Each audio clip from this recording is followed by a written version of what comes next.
Hello everyone, कैसे हैं भाई आप सब। गुड इवनिंग, शुभ संध्या, नमस्कार। फटाफट जल्दी से आ जाए भाई, क्योंकि मैं विरल विश्वकर्मा आप सबको अनवरत रूप से तो फिलहाल नहीं मिलता इस टाइम पे, लेकिन हाँ, आज आपके साथ सुनिश्चित कर चुका हूँ टाइम को। तो आज आप सबके साथ रहूंगा और कल भी संभवतः इसी टाइम पर आप सबके साथ रहूंगा। तो वीक में कुछ दिन मैं शाम 7 बजे आप सबके साथ यहाँ उपस्थित होता हूँ। तो चलिए, फिलहाल तो मैं आ चुका हूँ और आप सब भी जल्दी से आ जाइए। एक बार जो साथी आ चुके हैं मेरे साथ, वो भी एक बार सेशन को अपने सभी बाकी दोस्तों तक शेयर कर दें, क्योंकि बाकी जो प्रश्न हम लोग सॉल्व करेंगे, यानी आज के सेशन में जिन प्रश्नों को बात करने वाले हैं हम, वो सब आगामी परीक्षाओं में कहीं ना कहीं इंपॉर्टेंट प्रश्न के रूप में हो सकते हैं। बीपीएससी के एग्जाम्स जो आने वाले हैं या फिर जिनकी नोटिफिकेशन जल्दी ही आपको देखने को मिल जाएंगे, उसका जो पहला पेपर है जहां लैंग्वेज प्रोफिशिएंसी टेस्ट में आपको क्वालिफाई करना होगा, उसके लिए ये बहुत ही बेहतरीन है। और जिन साथियों को टीजीटी पीजीटी में हिंदी देना है, उनके लिए भी ये बहुत ही इंपॉर्टेंट हो सकता है। तो चलिए शुरुआत करते हैं प्रश्नों को। बहुत बढ़िया, बहुत सारे साथी हमारे साथ आ चुके हैं भाई। गुड। गोपाल झा जी, पूनम, अंजू, दीपक, अंकिता, जितने भी साथी हैं सभी लोग फटाफट जल्दी से आ जाए भाई। और एक बार सेशन को जरा सभी लोग शेयर करेंगे। बहुत बढ़िया, चलिए शुरुआत करते हैं। ये मेरा टेलीग्राम चैनल है, अगर आप इससे जुड़े नहीं हैं तो इसको जरूर ज्वाइन कर लें, क्योंकि रेगुलर जो सेशंस होते हैं उनके पीडीएफ प्लस इसके अलावा भी बहुत सारा कंटेंट होता है जो सब्जेक्ट रिलेटेड होता है। बहुत हिंदी के बहुत सारे पीडीएफ होते हैं या फिर अन्य सब्जेक्ट के भी हो जाते हैं। तो इस तरह से अगर आपको सब कुछ चाहिए या फिर आपको उसकी नीड है, तो आप वहां पे मेरे साथ जुड़ जाइए। ये लिंक है, इस लिंक को सर्च करेंगे अपने टेलीग्राम के चैनल के सर्च बॉक्स में, तो आपको चैनल का नाम नजर आ जाएगा, अविरल सर अंडरस्कोर टेक्स्ट बुक। वो आप ज्वाइन कर लीजिएगा, यहाँ आपको मिल जाएगा। डिस्कशन एंड डाउट, अगर आपको कोई कभी डाउट होता है, आप मुझे मेरे साथ डिस्कशन करना चाहते हैं उसके लिए, या फिर आप चाहते हैं कि मैं उससे आपको समझाऊं, तो आप मुझे यहाँ पर फॉलो कर लीजिए। एंड क्विजेस एंड पोल्स के माध्यम से प्रैक्टिस तो रेगुलर होती ही है, तो वो आप कर सकते हैं। पहले प्रश्न की तरफ चलते हैं। पहला प्रश्न यहाँ पे है, दीर्घ तथा विपरीत स्वर कौन सा है। पहला प्रश्न आपके सामने है, दीर्घ तथा विपरीत स्वर कौन सा है। पहले भी मैंने आपको ये सारी बातें पढ़ाई हैं, समझाई हैं, जरा ध्यान से समझे और मुझे बताएं। दीर्घ तथा विपरीत स्वर सभी लोग बताएंगे बेटा। बहुत बढ़िया, राजू, अविनाश, स्वाति, एवरीवन, अंशु, निधि, रोहिणी, सभी लोग बता बेटा। मेरे सभी शेरनी आंसर बताएंगे। दीर्घ तथा विपरीत स्वर कौन सा है। अब देखो यहाँ पे क्या है, दीर्घ तथा विपरीत। आपको जब स्वरों की हम बात करते हैं बेटा, जब हम स्वरों की बात करते हैं तो स्वरों में मूल स्वरों की बात करेंगे। मूल स्वर कितने होते हैं? 4, जिनमें अ, ई, उ और री आते हैं। अ, ई, उ, री, ये 4 मूल स्वर हो जाते हैं। अगर फिर बात करें दीर्घ स्वरों की, इन्हीं मूल स्वरों को हम कहते हैं एक मात्रिक स्वर। इन्हीं मूल स्वरों को क्या बोलते हैं? हम एक मात्रिक स्वर भी बोलते हैं। बात करते हैं दीर्घ की। ये बेटा दीर्घ वही दीर्घ स्वर है जो आपके बचपन में, जब आप पहले शुरुआत में स्कूल जाते थे और वहां पर आपको क ख ग घ या अ इ ई पढ़ाया गया होगा, तो आपके टीचर ने, आपको याद होगा, छोटा अ बड़ा आ, छोटी ई बड़ी ई, ऐसे ही पढ़ाया होगा। वो 3 वर्ण जिनमें उन्होंने उस समय बड़ा शब्द का प्रयोग किया, बड़ा आ, बड़ा ऊ, बड़ी ई, इन तीनों के अलावा किसी और वर्ण में बड़ा शब्द का प्रयोग नहीं किया था आपकी टीचर ने, याद है आपको? तब आपने प्रश्न नहीं किया, लेकिन आज आपको बताता हूं कि वही 3 वर्ण ही यहाँ पे दीर्घ, दीर्घ मतलब होता है बड़ा, तो दीर्घ स्वर कहलाते हैं, जिनमें आता है बड़ा आ, बड़ी ई और बड़ा ऊ। ठीक है, बड़ी ई, बड़ा ऊ। जी बिल्कुल, बहुत बढ़िया, स्वागत है बेटा पलामू, बाकी सारे साथी भी। गुड।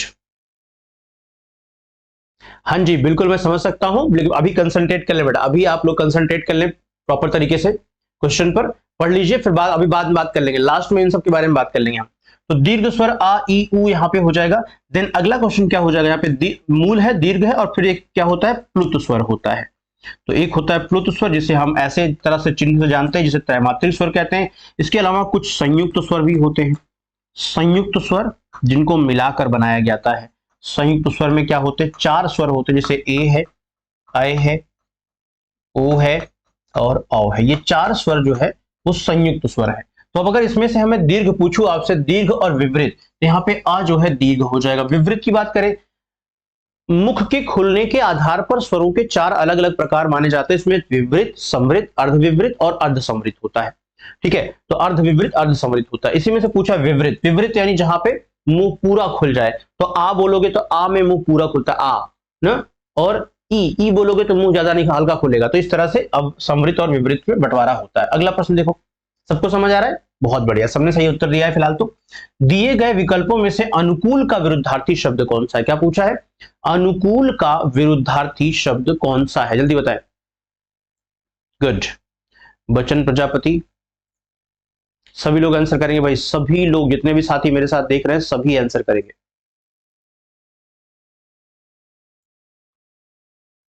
गुड, बहुत बढ़िया।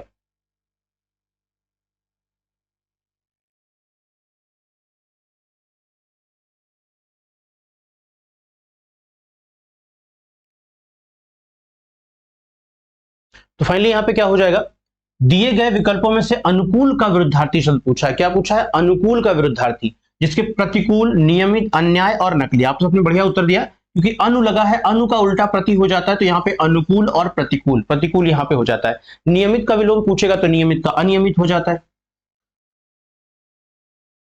नियमित का क्या हो जाता है? अनियमित हो जाता है। अन्याय लिखा है यहाँ पे, अन्याय का न्याय हो जाता है, अन्याय का न्याय हो जाता है। नकली का क्या कहते हैं? नकली का असली हो जाता है। ठीक है ना, तो ये आपको समझ लेना है। अगला प्रश्न देखो जरा ध्यान से, नेक्स्ट क्वेश्चन है, लिखा है पीढ़ी दर पीढ़ी चला आने वाला। क्या लिखा है? पीढ़ी दर पीढ़ी चला आने वाला। क्या हुआ? इसके लिए एक समुचित शब्द है, क्रमागत है, अन्वयागत है, परागत है या तथागत है? पीढ़ी दर पीढ़ी चला आने वाला, क्रमागत, अन्वयागत, परागत और तथागत। ध्यान से समझेंगे यहाँ पे, जनरली सब उत्तर लगाते हैं यहाँ पे, जैसे आप में से बहुत सारे साथी उत्तर ए दे रहे हैं, ध्यान से देखिए यहाँ पे बेटा। हाँ बहुत बढ़िया, क्या बात है भाई, कुछ लोग अच्छा उत्तर भी दे रहे हैं। तो सिंपल सी बात है, क्या हो जाएगा यहाँ पे, पीढ़ी दर पीढ़ी चला आने वाला क्या होता है? क्रमागत नहीं होता, यहाँ पीढ़ियों की बात, ये क्रम की बात करता है, किसी भी व्यक्ति, वस्तु, स्थान के क्रम की। ये सामान्य अर्थों में क्रम की बात करता है, लेकिन यहाँ अन्वयागत में अन्वय यानी पीढ़ियों के क्रम की बात कर रहा है। जब पीढ़ी दर पीढ़ी चलाने वाले बात कर रहा है तो यहाँ अन्वयागत पीढ़ियों के लिए किया जा रहा है, परागत और तथागत नहीं होता यहाँ पे। ठीक है, अगला प्रश्न देखो ध्यान से, दिए गए विकल्पों में से कौन सा विकल्प प्रत्यक्ष शब्द का समानार्थी है? प्रत्यक्ष शब्द का समानार्थी है, जैसे क्या हो जाएगा, भावस्मरणीय लिखा है, अविस्मरणीय, नक्षत्र और साक्षात। प्रत्यक्ष शब्द का समानार्थी कौन सा है, जल्दी बताएं। प्रत्यक्ष शब्द का समानार्थी कौन सा हो जाएगा? समानार्थी पूछा, ध्यान से समझे। ठीक है आरती, देखो बेटा क्या हो जाएगा, दिए गए विकल्पों में से कौन सा विकल्प प्रत्यक्ष शब्द का समानार्थी है। अब समानार्थी पूछा है, प्रत्यक्ष मतलब जो हमारी आंखों के सामने है, और साक्षात का मतलब भी होता है जो हमारी आंखों के सामने है। वेल डन, बहुत बढ़िया आंसर। तो प्रत्यक्ष, साक्षात। अगला प्रश्न क्या हो जाएगा, नेक्स्ट है यहाँ पे, वर्तमान हिंदी का प्रचलित रूप। क्या लिखा है? वर्तमान हिंदी का प्रचलित रूप अवधि है, ब्रजभाषा है, खड़ी बोली है या फिर देवनागरी है? वर्तमान हिंदी का प्रचलित रूप क्या है? अवधि है, ब्रजभाषा है, खड़ी बोली है या फिर देवनागरी है? समझ आ रहा है?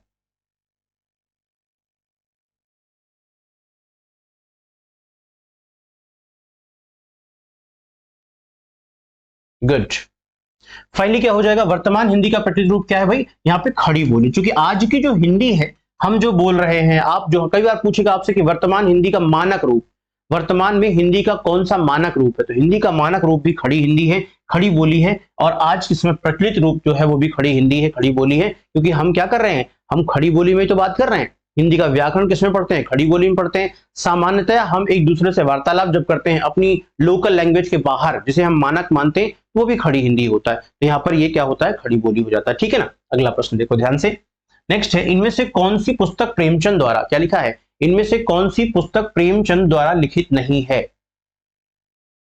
कौन सी पुस्तक प्रेमचंद द्वारा लिखित नहीं है, बताइए। पूछा है यहाँ पे, कायाकल्प, जय पराजय, रंगभूमि और प्रेमाश्रय, बताओ। सभी लोग बताएंगे। गुड,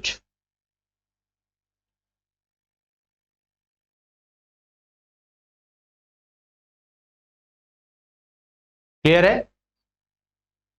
देखो, कायाकल्प, जय पराजय, रंगभूमि और प्रेमाश्रय। रंगभूमि आपको अच्छी तरह से पता है कि किसके लिए है, ये प्रेमचंद की लिखी गई है ना। प्रेमाश्रय, प्रेमाश्रय भी प्रेमचंद की लिखी हुई है। कायाकल्प लिखा है यहाँ पे, कायाकल्प भी प्रेमचंद की लिखी हुई है। कौन सा? जय पराजय, यहाँ पे लिखा है जय पराजय, जो प्रेमचंद द्वारा लिखी गई नहीं है। जय पराजय जो प्रेमचंद द्वारा लिखी गई पुस्तक नहीं है। अगला प्रश्न क्या हो जाएगा यहाँ पे, तद्भव पत्रिका के संपादक का नाम क्या है? तद्भव पत्रिका के संपादक का नाम क्या है? लीलाधर जगूड़ी, विश्वनाथ प्रसाद तिवारी, हरि प्रकाश उपाध्याय या फिर अखिलेश? बताइए, 4 नाम है आपके पास, जल्दी से बताइए।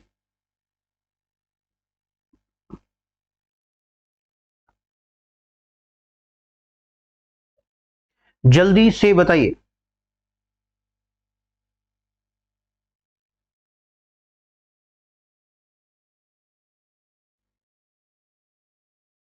क्या हो जाएगा? गुड, बहुत बढ़िया। जय पराजय सॉरी, तद्भव पत्रिका के संपादक का नाम क्या है? यहाँ पे अखिलेश। क्या नाम है? अखिलेश। तद्भव पत्रिका के संपादक का नाम क्या है? अखिलेश। हाँ, आप लोग कुछ पूछ रहे हैं, जय पराजय। जय पराजय बेटा उपेंद्र नाथ की है। आप लोगों से जो पूछ रहे हैं जय पराजय किसकी है, जय पराजय जो है ये उपेंद्र नाथ अस्त की है।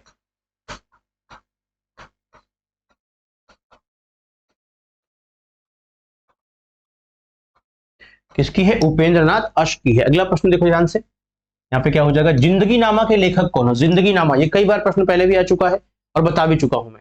जिंदगी नामा के लेखक कौन है बताओ? यहाँ पे कृष्णा सोबती, केदारनाथ सिंह, कैफी आजमी या फिर कालिदास? जिंदगी नामा, कालिदास तो है नहीं ना, कालिदास तो उसके है नहीं, कैफी आजमी भी नहीं है, केदारनाथ सिंह और कृष्णा सोबती में कौन है? कृष्णा सोबती। ये ध्यान रखना, यहाँ पे कृष्णा सोबती की लिखी हुई रचना है जिंदगी नामा। ठीक है, इसके लिए इनको अवार्ड मिला।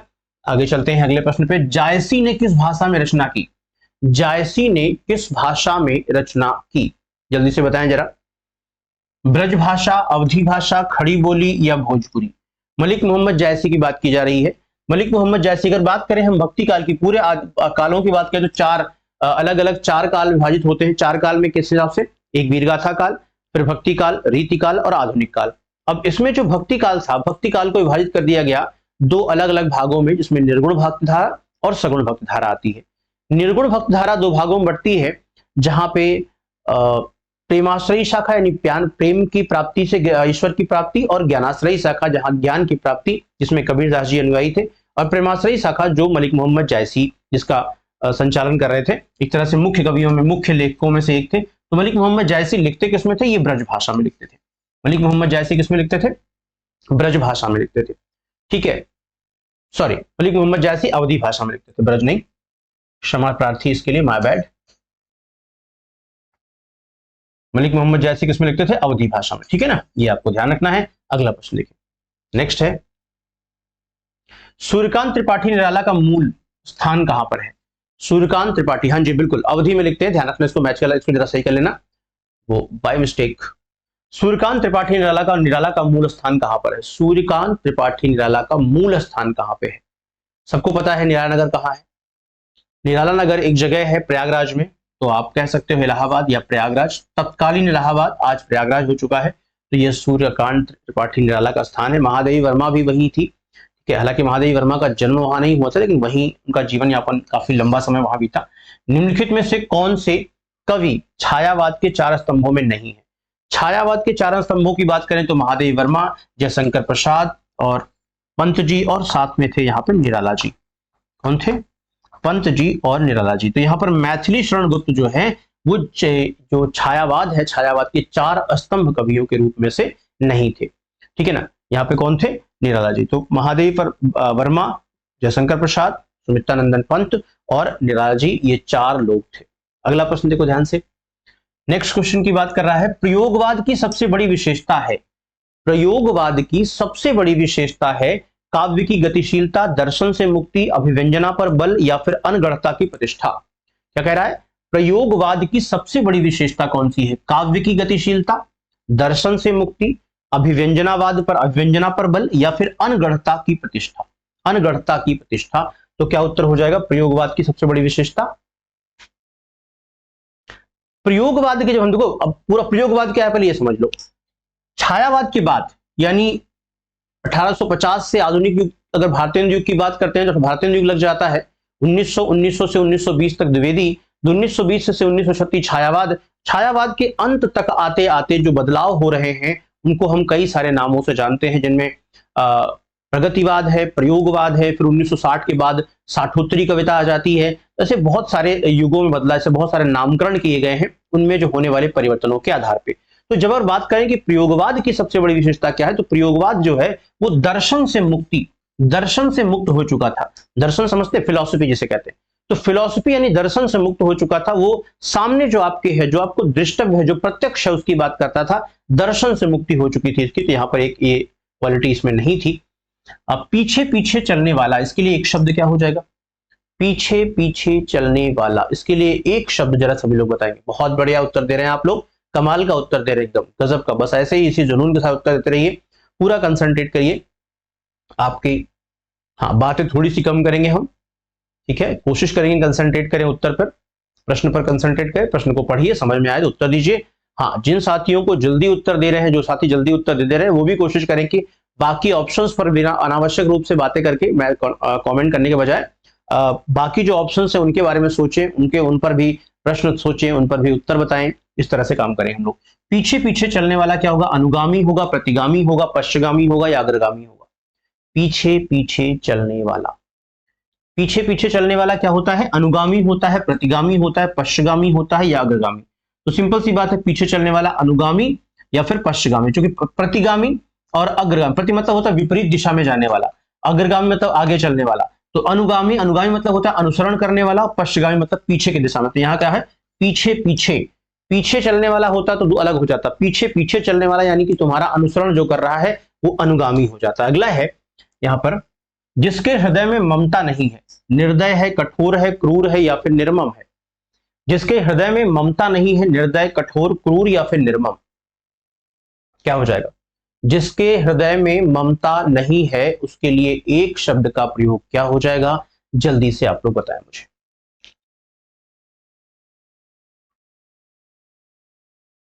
क्लियर, चलिए। तो सिंपल सी बात, जिसके हृदय में ममता नहीं है उसे निर्दय नहीं कहते, इसे निर्मम हो जाएगा। जिसमें दया नहीं है, निर्दय का क्या होता था, जिसमें दया नहीं है, जिसमें दया नहीं है उसे निर्दय कहते हैं। कठोर, जो बहुत ही कठोर है, कठोर हृदय वाला है, जिसमें ममता नहीं है वो निर्मम हो जाएगा। क्रूर यानी जो मारने में बिल्कुल भी संकोच नहीं करता, क्रूर, जो सबको समान भाव से देखे, दूरदर्शी, क्रांतदर्शी, सूक्ष्मदर्शी, समदर्शी, सबको समान भाव से देखने वाला। तो दूरदर्शी की अगर हम बात करेंगे, जो दूरदर्शी का मतलब होता है जो आगे तक की सोच लेता है, दूरदर्शी जो आगे तक की दूर की सोच लेता है वो दूरदर्शी है। क्रांतदर्शी यहां पे लिखा हुआ नहीं होता, सूक्ष्मदर्शी यानी कि जो बहुत ही छोटी चीजों को दिखा देता है, बहुत ही आंखों से न देखे जाने वाली चीजों को भी सूक्ष्मदर्शी जो है वो दिखा देता है। और समदर्शी यानी कि समान देखने वाला। देखो, समानता से देखने वाला कहते हैं, मुहावरा होता है एक आंख से देखना। आपसे मुहावरा पूछेगा कि एक आंख से देखना, मुहावरे का अर्थ क्या है, एक आंख से देखना, मुहावरे का अर्थ क्या है। तो एक आंख से देखना मतलब होता है समान, सभी को समान देखना। और दो आंखों से देखने का मतलब होता है कि दोनों में विभेद करना, दोनों में अंतर समझना, दो आंखों से देखना, इस तरह से होता है। अगला प्रश्न यहाँ पे क्या हो जाएगा, परलोक से संबंधित, पारलौकिक है, अलौकिक है, इहलौकिक है या लौकिक है, क्या होता है। परलोक से संबंधित, पारलौकिक, अलौकिक, इहलौकिक, अलौकिक, क्या उत्तर हो जाएगा, समझ रहे हैं आप लोग ध्यान से। तो परलोक से संबंधित क्या होता है, पारलौकिक, अलौकिक, इहलौकिक या फिर लौकिक। पारलौक लिखा है परलोक ना, परलोक मतलब होता है पारलौकिक, परलोक या दूसरा लोक मतलब होता है, परलोक का मतलब होता है दूसरा लोक, इसका विलोम पूछता तो हो जाता है इहलौकिक, लौकिक या फिर इहलौकिक हो जाता। यहाँ पे क्या लिखा हुआ है, पारलौकिक, अलौकिक, इहलौकिक, लौकिक। पारलोक किससे है, परलोक संबंध से पारलौकिक से, इससे ये इसमें लोक में एक प्रत्यय लगाएंगे तो लौकिक बन जाएगा और पर से पारलौकिक हो जाएगा, परलोक का पारलौकिक हो जाएगा, ठीक है ना। अलौकिक आलोक से बनता है, यहाँ पे इहलौकिक, इहलौकिक इसका विलोम हो जाता है, लौकिक मतलब होता है लोक, लोक से बनता है लौकिक। अगला प्रश्न देखो ध्यान से, नीचे दिए गए मुहावरों और लोकोक्तियों के अर्थ बताने के लिए चार चार विकल्प दिए गए हैं, प्रत्येक के लिए उपयुक्त अर्थ वाला विकल्प चुनिए। अंधे के हाथ बटेर लगना, क्या हो जाता है, अंधे के हाथ बटेर लगना, बताओ पहला ही मुहावरा, अंधे के हाथ बटेर लगना, इसका उत्तर क्या हो जाए, क्या लगता है आपको, चार ऑप्शन दिया है। अच्छा भोजन मिल जाना, अंधे को धन मिल जाना, अप्रत्याशित लाभ होना, अप्रत्याशित नहीं, अप्रत्याशित, अप्रत्याशित लाभ होना, अंधे के साथ दोस्ती करना, अंधे के साथ दोस्ती करना, क्या हो जाएगा? अंधे के हाथ बटेर लगना। समझ आ रहा है? तो अंधे के हाथ, देखो क्या है, बटेर एक पक्षी है जो सामान्य व्यक्ति के हाथ भी नहीं आता जल्दी, बहुत तेज भागता है ये, तीतर और बटेर। तो बटेर जो है एक पक्षी है जो बहुत तेज भागता है, जो सामान्य व्यक्ति के हाथ नहीं आता जल्दी। लेकिन अब ये अंधे के हाथ लग जाए तो क्या कहोगे? किस्मत ही है ना। तो अंधे के हाथ बटेर लग जाना मतलब अप्रत्याशित लाभ हो जाना, जिसकी प्रत्याशा ही नहीं थी आपको, आप कभी आशा ही नहीं कर सकते थे कि आपके हाथ बटेर लग सकती, मतलब अंधा व्यक्ति के हाथ। लेकिन क्या हुआ? अप्रत्याशित लाभ, यानी अंधे के हाथ बटेर, जिसको भरोसा ही नहीं, इसको आशा ही ना हो कि हमको ये हो सक हमको मिल सकता है। अपना उल्लू सीधा करना, अपना स्वार्थ सिद्ध करना, अपने बच्चे को सुधारना, अपनी गलती सुधारना, किसी को मूर्ख बनाना, क्या हो जाएगा बताओ?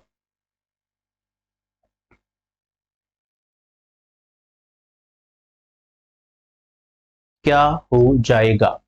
अपना उल्लू सीधा करना, अपना स्वार्थी सिद्ध करना, अपना स्वार्थ सिद्ध करना, अपने बच्चे को सुधारना, अपनी गलती सुधारना, किसी को मूर्ख बनाना। समझ आ रहा है?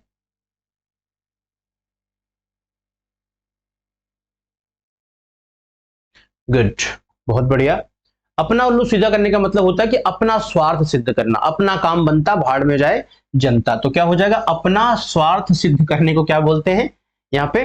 अपना उल्लू सीधा करना। अगला प्रश्न देखो ध्यान से, नेक्स्ट क्वेश्चन हो जाएगा यहाँ पे, न ऊधो का लेन न माधो का देन। अरे भाई साहब देखो ऐसा है ना, हमसे किसी से कोई मतलब नहीं है। न ऊधो का लेना न माधव का देना, ठीक है ना। न ऊधव का लेना न माधव का देना, किसी से कोई मतलब नहीं है। दूसरे के झंझट में दखल देना, किसी झंझट में ना पड़ना, किसी से उधार न लेना, नगद लेन देन करना। मतलब क्या होता है यहाँ? किसी झंझट में ना पड़ना, न ऊधव का लेना न माधव का देना, ना किसी से कोई मतलब रखना है, ना किसी से लेंगे कुछ, ना किसी को कुछ अपना देना है। ठीक है, इसे बोलते हैं न ऊधव का लेना न माधव का देना। ठीक है, अगला है, नूतन ब्रह्मचारी उपन्यास के लेखक कौन? नूतन ब्रह्मचारी उपन्यास के लेखक कौन है? बालकृष्ण भट्ट है, किशोरीलाल गोस्वामी है, बाल मुकुंद गुप्ता है, या फिर महावीर प्रसाद द्विवेदी? बताओ जल्दी से बताओ क्या हो जाएगा? नूतन ब्रह्मचारी उपन्यास के लेखक कौन है? एक रचना और मैंने आपसे पूछी थी, अगर याद हो तो बताइएगा। नाखून क्यों बढ़ते हैं?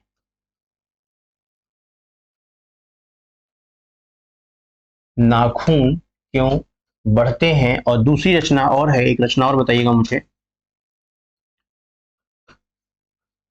मेरे राम का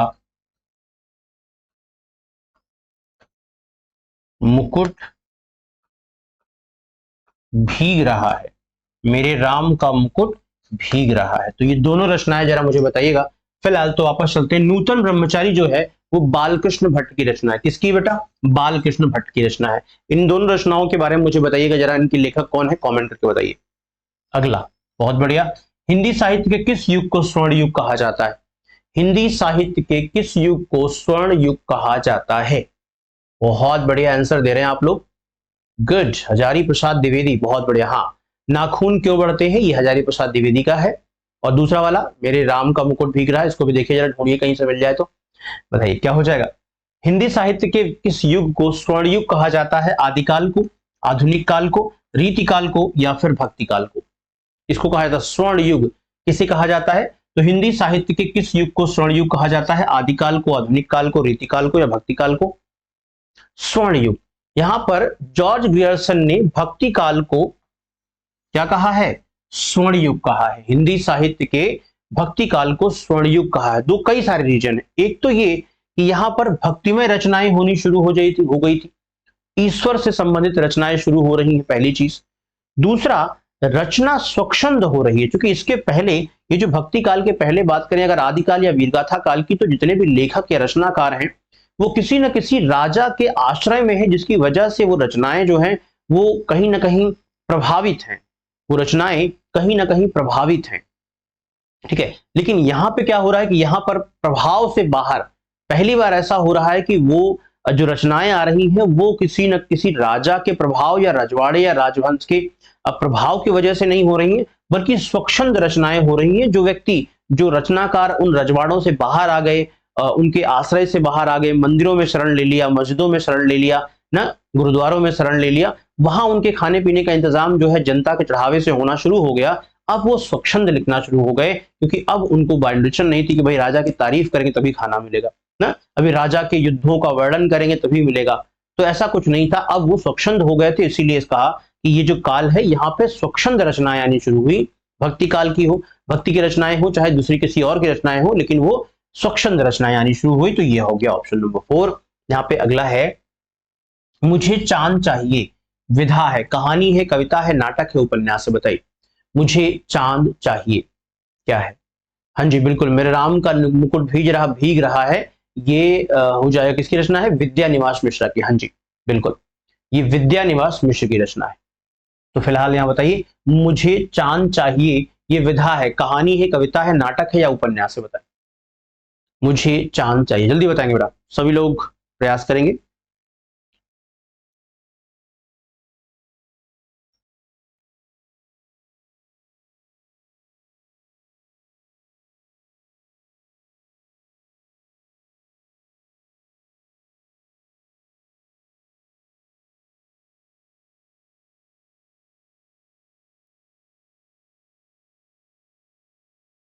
हो गया, गुड, बहुत बढ़िया। पहली चीज तो ये उपन्यास है, मुझे चांद चाहिए, ये उपन्यास है। विधा कौन सी है? कहानी, कविता, नाटक नहीं, उपन्यास है। और उपेंद्र नाथ वर्मा की है ये। किसकी है ये? उपेंद्र की कहानी है, सॉरी उपन्यास है। किसका है? उपेंद्र वर्मा का उपन्यास है। अगला प्रश्न है, साये में धूप, साये में धूप किसकी कृति है? साये में धूप कृति है, विधा पूछा यहां भी, नाटक है, गजल संग्रह है, उपन्यास है, कथा साहित्य है। ये तो हम लोग पहले ही पढ़ चुके हैं ना, इसके बारे में हम बता चुके हैं। बताओ जरा जल्दी से, फिर तो जल्दी बताओ, बता चुके हैं, जल्दी बताओ।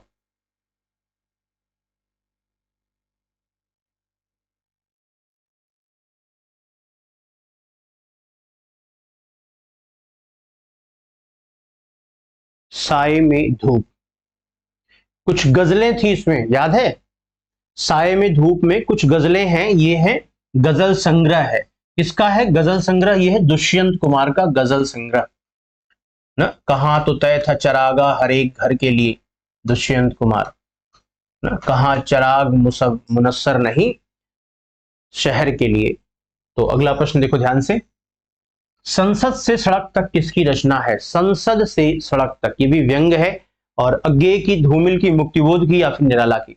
बताओ, संसद से सड़क तक किसकी रचना है? ध्यान से बताएंगे सभी लोग। संसद से सड़क तक, बहुत बढ़िया, वेल डन मेरे चीतों, कमाल कर रहे हो एकदम, गजब का। एक बार सेशन को शेयर वेयर कर दो भाई, सेशन को जरा शेयर वेयर कर दो बढ़िया से, ठीक है।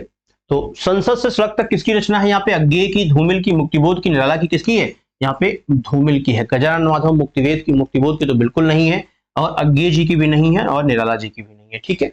चले आगे, नेक्स्ट अगला प्रश्न आपके सामने है, आधुनिक काल को गद्यकाल कहा है। क्या है? आधुनिक काल को गद्य काल कहा है। बताओ जरा, आधुनिक काल को गद्यकाल किसने कहा? क्योंकि वैसे भी आपको बता चुका हूं मैं कि जो मध्यकाल था, मध्यकाल और भारतेंद्र युग भी लगभग पद्य काल ही रहा। मध्यकाल तो पूरा पद्य में ही रहा, सारी रचनाएं पद्य में ही हो रही थी।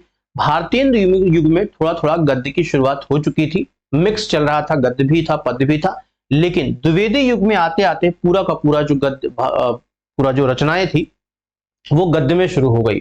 इसीलिए आधुनिक काल को रामचंद्र शुक्ल ने कहा कि ये गद्य काल है, क्योंकि यहाँ पद्य का बोलबाला बहुत कम हो गया, पद्य का जो लेखन है वो काफी कम हो गया, बहुत कम हो गया, ना के बराबर हो गया।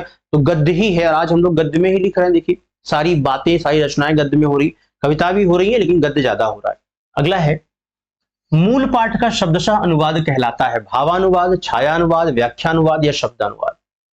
मूल पाठ का शब्दशः अनुवाद कहलाता है, बताएं। मूल पाठ का शब्दशः अनुवाद कहलाता है भावानुवाद, छायानुवाद, व्याख्यानुवाद या फिर शब्दानुवाद? क्योंकि यहां पूछा है शब्दशः अनुवाद। क्या है? शब्दशः अनुवाद। और जब हम शब्दशः अनुवाद की बात करेंगे तो फिर इकलौता हो जाएगा ये शब्दानुवाद। क्या हो जाएगा? शब्दानुवाद। मूल पाठ के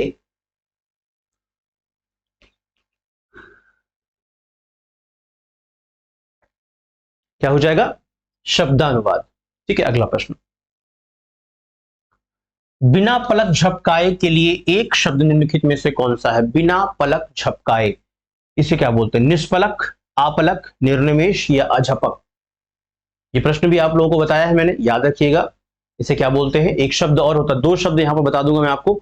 मुंह बिना पलक झपकाए के लिए एक शब्द निम्नलिखित में से क्या होगा? बिना पलक झपकाए क्या बोलते हैं? हाँ, बहुत बढ़िया, कुछ साथी बता रहे हैं सी निर्निमेष हो जाता है। क्या होता है? निर्निमेष या अनिमेष अगर लिखा हो, अगर कहीं अनिमेष लिखा हो तो समझ जाना कि वो भी यही है।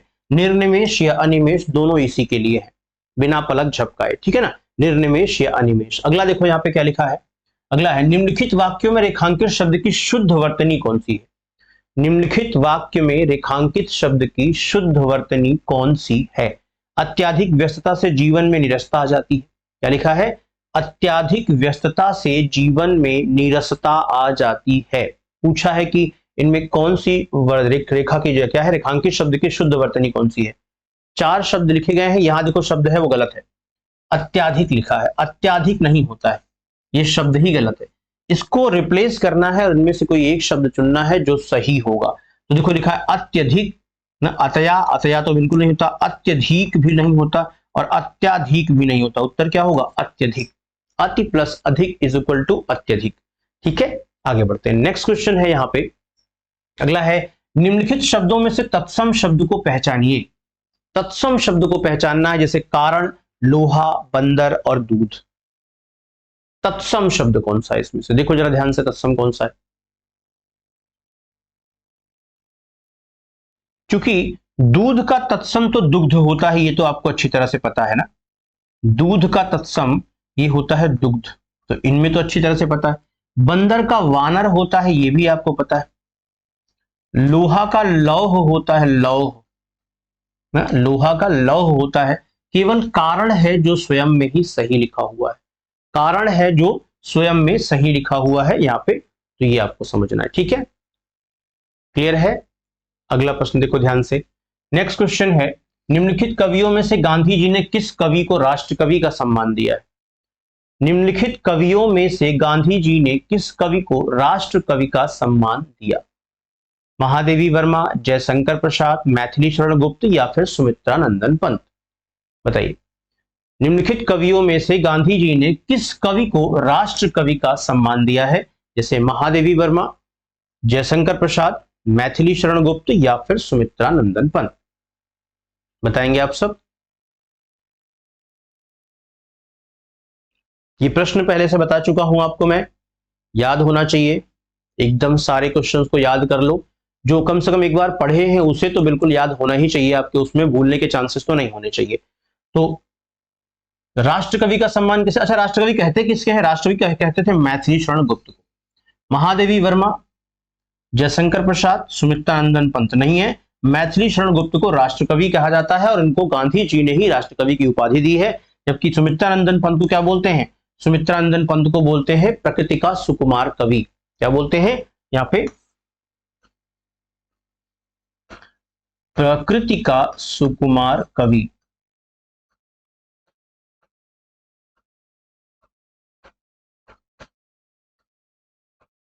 प्रकृति का सुकुमार कवि।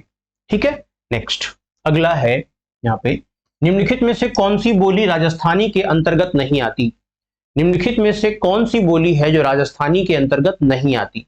देखो, मारवाड़ी, मेवाड़ी, मगधी और मेवाती। राजस्थानी के अंतर्गत कौन सी नहीं आती? देखो ध्यान से, मारवाड़ी भी राजस्थानी भाषा का बोली है, मेवाड़ी भी राजस्थानी की बोली है, मेवाती भी है और चौथी, चार बोलियां हैं यहाँ पे। राजस्थान में चार बोलियां बोली जाती हैं। ढूंढाड़ी, ठीक है ना, तो ये है ढूंढाड़ी, ढूंढाड़ी हो गई। यहाँ मगधी नहीं होती, मगधी जो है वो मगधी, मैथिली और भोजपुरी, ये तीनों कहां से, मगही, मैथिली और भोजपुरी, ये कहां से आती है? ये मागधी अपभ्रंश से आती है, बिहारी बोली में, बिहारी भाषा में। ठीक है, अगला,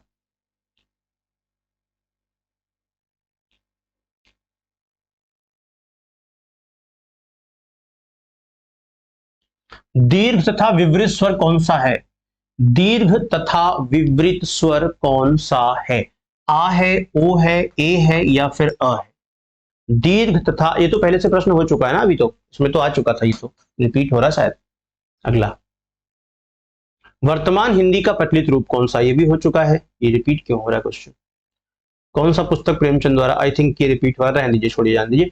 एक काम करते हैं, सेशन को अपने यहीं पर हम करेंगे एंड, खत्म करते हैं, कुछ क्वेश्चंस का इश्यू हमें लग रहा है, तो कोई बात नहीं, आगे आने वाले टाइम में फिर से ऐसे सेशन आएंगे। कल भी संभवतः आप लोगों के साथ 7 बजे रहेंगे, मैं बता दूंगा आपको पहले ही टेलीग्राम चैनल पर। तो ये मेरा टेलीग्राम चैनल है जहां पर आपको ये पीडीएफ मिल जाएगी, एनोटेटेड पीडीएफ मिलेगी, मतलब प्रॉपर एनोटेटेड रहेगी, वही वाली पीडीएफ आपको मिल जाएगी। तो वहां से आप डाउनलोड कर सकते हैं, इसको ज्वाइन कर लीजिएगा। बाकी कल शाम 7 बजे भी आपके साथ में रहूंगा, कल सैटरडे है और संडे को भी मैराथन क्लास होती है, तो उसमें तो आपके साथ रहता ही रहता हूं मैं, तो लगातार जुड़े रहिए। बाकी सीटेट वाले सुबह 7 सुबह 9 बजे मेरे साथ जुड़ सकते हैं, जितने भी सीटेट पढ़ने वाले लोग हैं, सुबह 9 बजे हिंदी एंड पेडागोजी क्लास होती है और वहां पे आप जुड़ सकते हैं। मंडे टू फ्राइडे अगर आपको यूपी के एग्जाम देने हैं, यूपी कांस्टेबल या यूपीएसआई के, तो उसके लिए मेरे साथ जुड़ सकते हैं आप शाम 7 बजे ही, मंडे से लेके रेगुलर तक, तो ये आप मेरे साथ जुड़ सकते हैं, ठीक है ना। Thank you so much, bye bye, जय हिंद, जय भारत, मस्त रहिए, खुश रहिए, मुस्कुराते रहिए।